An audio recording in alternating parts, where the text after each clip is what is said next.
Hi, this is Connie Wolshansky here, and I have here with me Rochelle Zomick, who's the director of the Iris Berman Early Childhood Center in Livingston, New Jersey.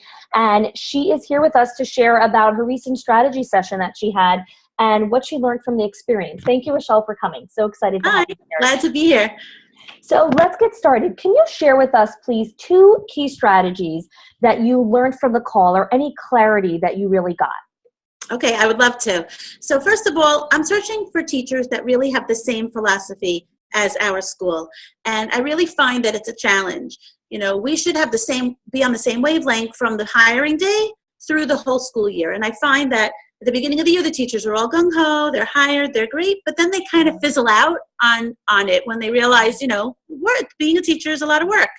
So I decided that I have to do something. So Connie challenged me, Connie, to write down a description of how I would describe my ideal teachers at the end of the school year. The teachers that I felt were successful and really were on the same page as myself and our school culture.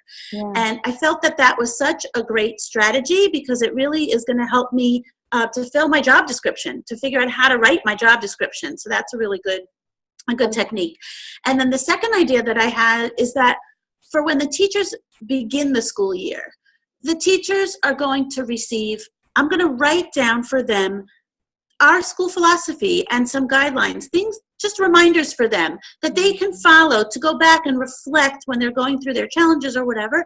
I'm going to give this to the teachers on a piece of paper and I'm going to hang it up in our school so it's there just as that reminder. And I also hope to hang up on that same bulletin board things that they actually did during the year that really reflect on that philosophy, just as positive reinforcement for them. Love it.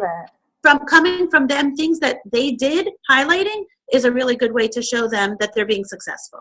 Love it. That's amazing. That's just great golden nuggets that you just shared right there for everyone. So as an off take of that, what strategy did you feel you're taking action on? Like you said, you're putting that together right now. Where do you feel you're moving with that? How was that beneficial for you in creating results? Because Discover It is all results driven. We're all about getting results and actionable strategies. So how did that create results for you? How did that drive momentum forward for you? Well, you really gave me some concrete strategies to work with. Instead of me just sitting there abstractly and trying to figure out, how am I going to tackle this problem? I had the same issue last year and I had the same issue the year before. How am I going to be successful this year and change it up? Love it. And so I'm now sitting down. Now that the school year is over, I'm reflecting on the strengths that I saw in teachers that I have already. So I'm kind of like, instead of waiting till next year at the end of the year, describe what I would hope would be at the end of next year, I'm taking the positives that I saw in teachers this year, I'm writing those down, and I'm developing my ad for the job from that.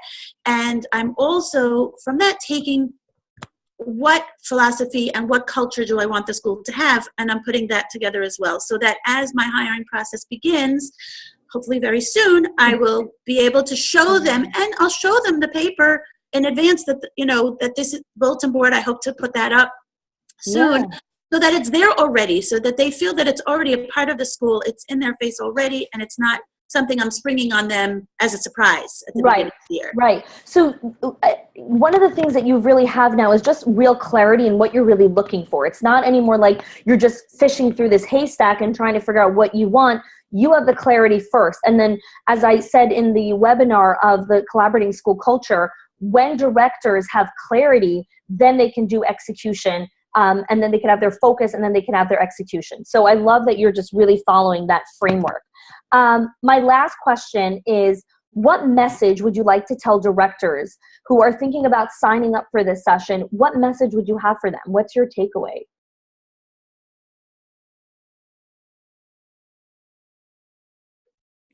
So my last question to you is, what message would you like to tell directors who are thinking about signing up for this session, where they're like, what am I really going to get out of this? I have such a busy schedule. I don't have 45 minutes in my time.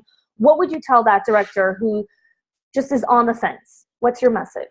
I'm going to say, you have challenges. You're worried because you have so many things going on. Do you have that 45 minutes? You know what? Make that list of challenges that you have. No matter how worried you are, no matter how embarrassed you might be to admit it to yourself by putting it on paper or to anybody else, make that list and take that call with Hani, because she's going to listen to you. She's going to give you ideas.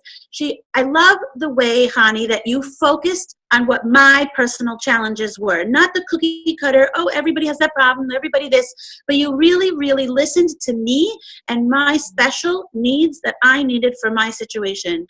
And you really took that time. You listened, you heard, and you helped me develop some strategies that worked for my particular school. And I'm really grateful to you for that. Thank you. Thank you so much. Thank you so much for your time. I really appreciate it. And I look forward to continued collaboration with you. Yeah, I hope that we get to do this again. But I want to help you. So. Thank you. Thanks.